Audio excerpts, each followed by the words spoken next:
स्वागत है आपका अपने चैनल आर्टिशियाई लाटगाट में। और आज हम लाने वाले हैं ट्रिपल सी मार्च 2025 में जो क्वेश्चन आने वाले हैं उनसे रिलेटेड सभी क्वेश्चंस आज आप लोगों को मिलेंगे। तो चलिए आज का क्लास स्टार्ट करते हैं। तो आज के क्लास का पहला क्वेश्चन आपके स्क्रीन पर है। यदि सीपीयू एक साथ कई प्रोग्रामों या कार्यों को निष्पादित करता है तो वह क्या कहलाता है? Time sharing, multi processing, multitasking या फिर नन। तो देखिए इसमें पूछा है सीपीयू एक साथ कई प्रोग्रामों या कार्यों को निष्पादित करता है तो क्या कहलाता है। तो इसमें सही जवाब हो जाएगा इसका मल्टीटास्किंग। ठीक है, क्या हो जाएगा? मल्टीटास्किंग कहलाता है। ठीक है, चलिए अगले क्वेश्चन पे आते हैं। डैश के सिवाय सभी को स्टोरेज डिवाइस माना जाता है, यानी किसके सिवा सभी को स्टोरेज डिवाइस माना जाता है? एचडीडी, मॉनिटर, फ्लॉपी डिस्क या फिर सीडी। तो देखिए इसमें स्टोरेज डिवाइस पूछा है। क्या पूछा है? स्टोरेज डिवाइस पूछा हुआ है। तो स्टोरेज डिवाइस किसे मानते हैं? तो एचडीडी जो होता है हार्ड डिस्क ड्राइव, इसको भी स्टोरेज डिवाइस मानते हैं। फ्लॉपी डिस्क को माना जाता है, सीडी को माना जाता है। इसमें सही जवाब हो जाएगा मॉनिटर। पूछ रहा है किसके सिवा सभी को स्टोरेज डिवाइस मानते हैं, तो मॉनिटर इसमें सही जवाब हो जाएगा। ठीक है, मॉनिटर जो है वो आउटपुट डिवाइस होता है। ठीक है, इसको स्टोरेज डिवाइस नहीं कहा जाता है, तो इसमें सही जवाब मॉनिटर हो जाएगा। चलिए अगले क्वेश्चन पे बढ़ते हैं। वी लाइन का फुल फॉर्म क्या होता है? वी लाइन का फुल फॉर्म पूछ रहा है। Video local area network, virtual local area network, visual local area network या नन ऑफ दिस। चलिए इसमें बताइए क्या हो जाएगा। तो इसमें पूछा है वी लाइन का फुल फॉर्म। ठीक है, तो इसमें सही जवाब हो जाएगा वर्चुअल लोकल एरिया नेटवर्क हो जाएगा। इसमें डी वाला जवाब बिल्कुल सही हो जाएगा। ठीक है, इसमें क्या होगा? Virtual local area network. ठीक है, चलिए आगे बढ़ते हैं, अगले क्वेश्चन पे आते हैं। इनमें से कौन सा एक स्प्रेडशीट प्रोग्राम है? Photoshop, Libre office Calc, Corel Draw या फिर एमएस पेंट। तो चलिए बताते हैं। पूछ रहा है इसमें से कौन सा एक स्प्रेडशीट प्रोग्राम है? स्प्रेडशीट। ठीक है, तो यह हो जाएगा कैल्क हो जाएगा, यानी कि लिब्रे ऑफिस कैल्क हो जाएगा। बी वाला विकल्प इसमें सही हो जाएगा। चलिए अगले क्वेश्चन पे बढ़ते हैं। अगला क्वेश्चन है इनमें से कौन सा एक विशेष प्रकार का ऑप्टिकल स्कैनर है जो पेन या पेंसिल द्वारा किए गए चिन्ह के प्रकार को पहचानने के लिए उपयोग किया जाता है? ओसीआर, बीसीआर, ओएमआर या फिर नन। चलिए तो इसमें देखिए पूछा क्या है, इनमें से कौन सा एक विशेष प्रकार का ऑप्टिकल स्कैनर है जो पेन या पेंसिल द्वारा किए गए चिन्ह के प्रकार को पहचानने के लिए किया जाता है?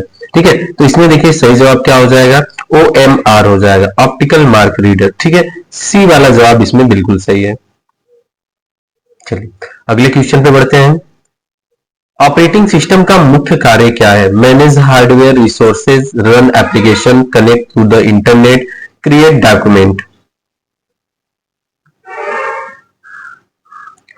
तो चलिए बताते हैं इसमें क्या हो जाएगा। ऑपरेटिंग सिस्टम का मुख्य कार्य क्या होता है? तो ऑपरेटिंग सिस्टम का मुख्य कार्य है मैनेज हार्डवेयर रिसोर्सेज। ए वाला विकल्प बिल्कुल सही है इसमें। ठीक है, चलिए आगे बढ़ते हैं। निम्न में से भारत में सबसे बड़ा कॉमर्शियल बैंक कौन सा है? एसबीआई, बीओबी, पीएनबी या फिर आईसीआईसीआई। चलिए सब लोग जवाब दीजिए क्या हो जाएगा।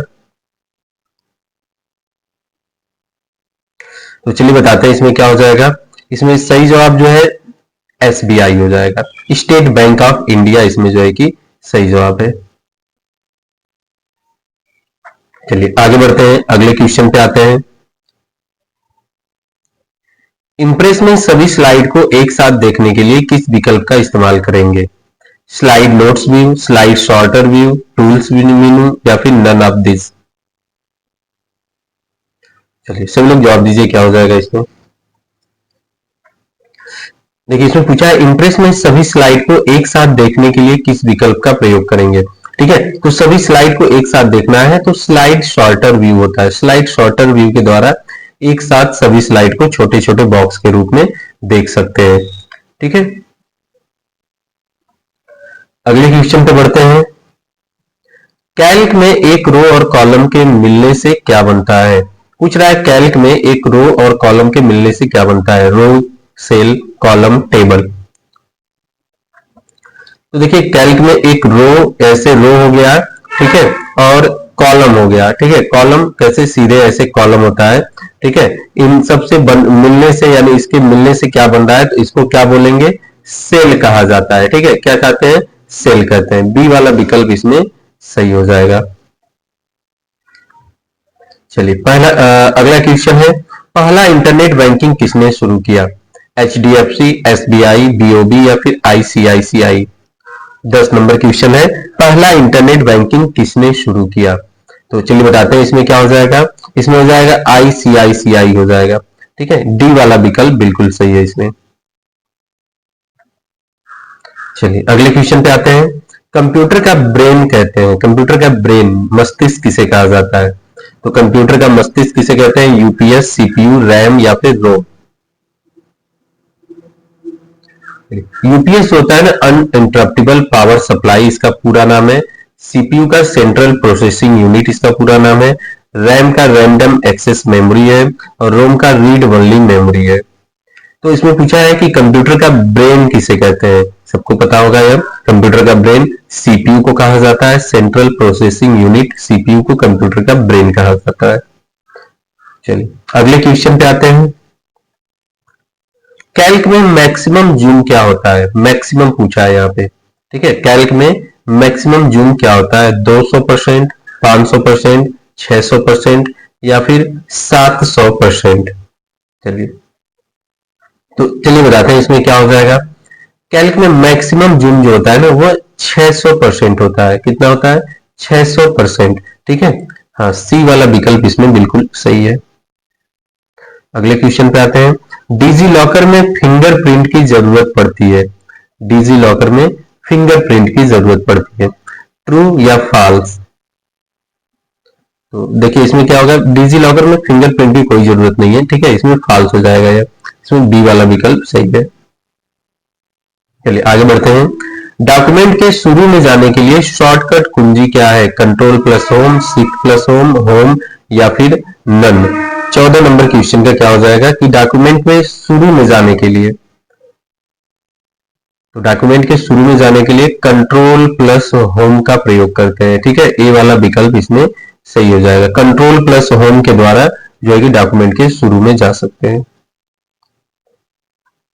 अगला क्वेश्चन है, इंटरनेशनल फंड ट्रांसफर के लिए निम्न में से किसका इस्तेमाल करेंगे, IFSC, स्विफ्ट, RTGS या NEFT। इंटरनेशनल फंड ट्रांसफर के लिए, ठीक है, इसमें देखिए स्विफ्ट हो जाएगा, स्विफ्ट। बी वाला जवाब बिल्कुल सही होगा, बी वाला जवाब हो जाएगा, विदेशों से पैसा मंगाने के लिए स्विफ्ट का प्रयोग किया जाता है।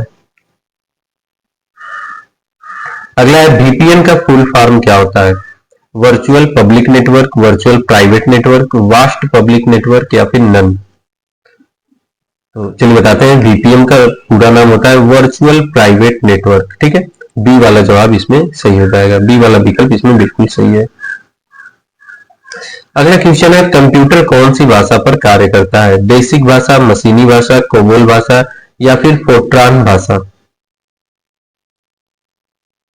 कंप्यूटर कौन सी भाषा पर कार्य करता है, तो इसमें देखिए मशीनी भाषा, कंप्यूटर जो है मशीनी भाषा को समझता है, ठीक है। बी वाला विकल्प इसमें सही हो जाएगा। चलिए अगले क्वेश्चन पे आते हैं, अर्पानेट को किस वर्ष बंद कर दिया गया था। अर्पानेट, जिसका पूरा नाम advance research project agency network, इसको किस वर्ष बंद कर दिया गया था, 1984, 1980, 1991 या फिर 1990। चलिए सभी लोग जवाब दीजिए क्या हो जाएगा इसका। तो देखिए अर्पानेट को बंद किया गया था 1990 ईस्वी में, ठीक है, 1990 ईस्वी। डी वाला विकल्प सही हो जाएगा इसमें।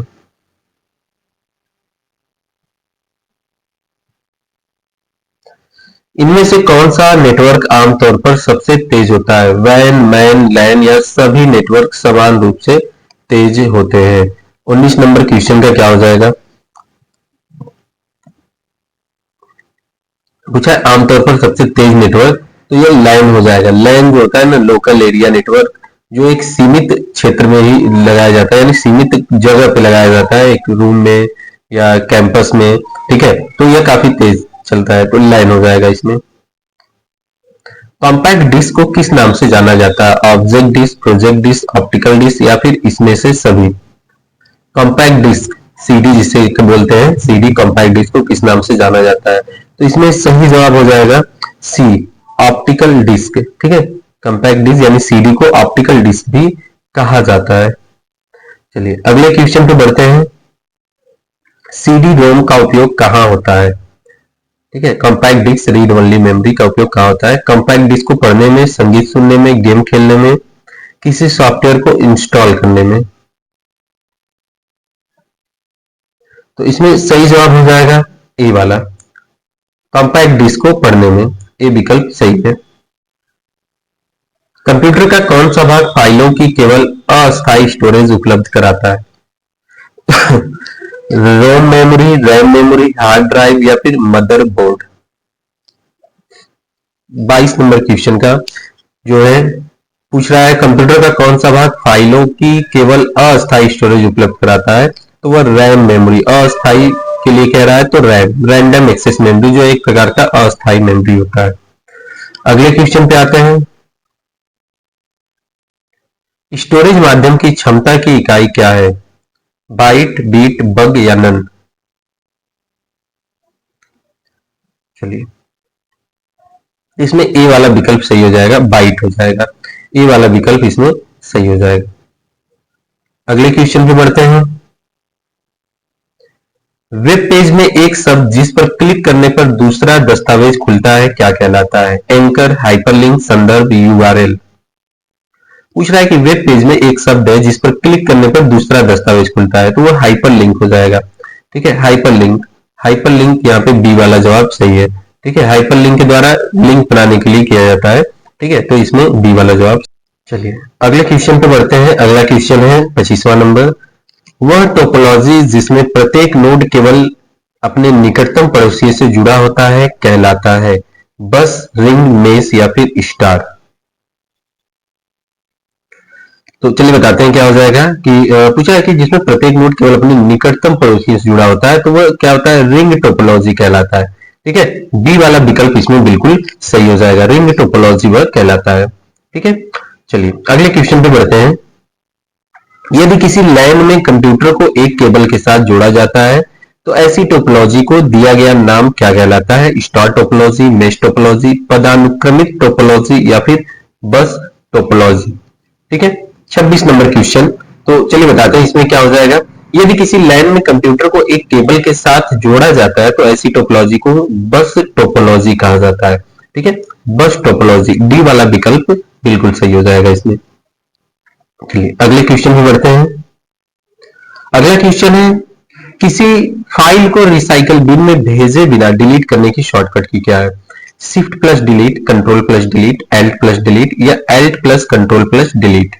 पूछ रहा है कि रिसाइकल बिन में भेजना है, डिलीट करने की शॉर्टकट की, यानी किसी फाइल को रिसाइकल बिन में भेजे बिना, सॉरी, पूछ रहा है कि किसी फाइल को रिसाइकल बिन में भेजे बिना जो है कि डिलीट करने की शॉर्टकट, यानी कि हम डिलीट करें तो रिसाइकल बिन में न जाए, तो इसके लिए होता है शिफ्ट प्लस डिलीट। ठीक है, ए वाला विकल्प इसमें बिल्कुल सही हो जाएगा।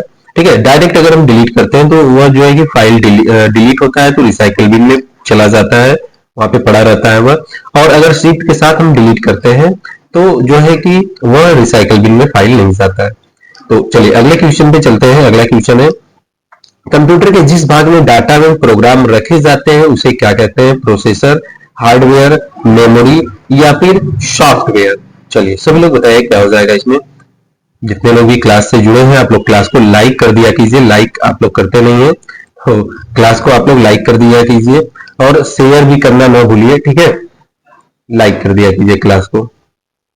तो चलिए बताते हैं क्या हो जाएगा। कंप्यूटर के जिस भाग में डाटा एवं प्रोग्राम रखे जाते हैं उसे मेमोरी कहा जाता है। मेमोरी में डेटा को हम स्टोर करके रखते हैं। ठीक है, सी वाला विकल्प बिल्कुल सही हो जाएगा इसमें। चलिए अगले क्वेश्चन पे चलते हैं। फ्लॉपी डिस्क किस प्रकार की मेमोरी से संबंध रखती है? इंटरनल, एक्सटर्नल, वोलेटाइल या फिर इनमें से कोई नहीं? देखिए पूछा है फ्लॉपी डिस्क, फ्लॉपी डिस्क जो होता है किस प्रकार की मेमोरी से संबंध रखती है? ठीक है, देखिए फ्लॉपी डिस्क के बारे में कभी भी पूछता है कितना स्टोरेज क्षमता होता है, तो नॉर्मल फ्लॉपी डिस्क का होता है 1.44। ठीक है, 1.44 MB का होता है। ठीक है, इसको आप लोग याद रखिएगा। एक पॉइंट यहाँ पे पॉइंट है, ठीक है, MB, ठीक है। तो चलिए बताते हैं इसमें क्या हो जाएगा, किस प्रकार की मेमोरी। तो ये एक्सटर्नल मेमोरी हो जाएगा, बी वाला विकल्प इसमें बिल्कुल सही हो, ठीक है। चलिए अगले क्वेश्चन पे आते हैं। अगला क्वेश्चन है एक एमबी में कितने केबी होते हैं? 1000 केबी, 1020 केबी, 1024 केबी या फिर 1124 केबी। एक एमबी बराबर 1024 केबी होता है, ठीक है। सी वाला विकल्प सही है, इसमें सी वाला विकल्प बिल्कुल सही है। चलिए थैंक्स फॉर वॉचिंग, बहुत बहुत धन्यवाद सभी लोगों का क्लास से जुड़ने के लिए। ऐसे ही आप लोग डेली क्लास से जुड़िए, ठीक है। जितने भी क्लासेस हैं, जो लोग भी ट्रिपल सी का तैयारी कर रहे हैं, मार्च में एग्जाम होने वाले हैं ट्रिपल सी के, आप लोग जितने भी क्लासेस हैं हमारे, उसको आप लोग देख लीजिएगा अच्छे से। और आप लोग क्लास को लाइक और शेयर करना ना भूलिए, ठीक है। और डेली शाम 7 बजे लाइव क्लास चलता है तो आप लोग क्लास से डेली शाम 7 बजे जुड़िए। बहुत बहुत धन्यवाद क्लास से जुड़ने के लिए, थैंक यू।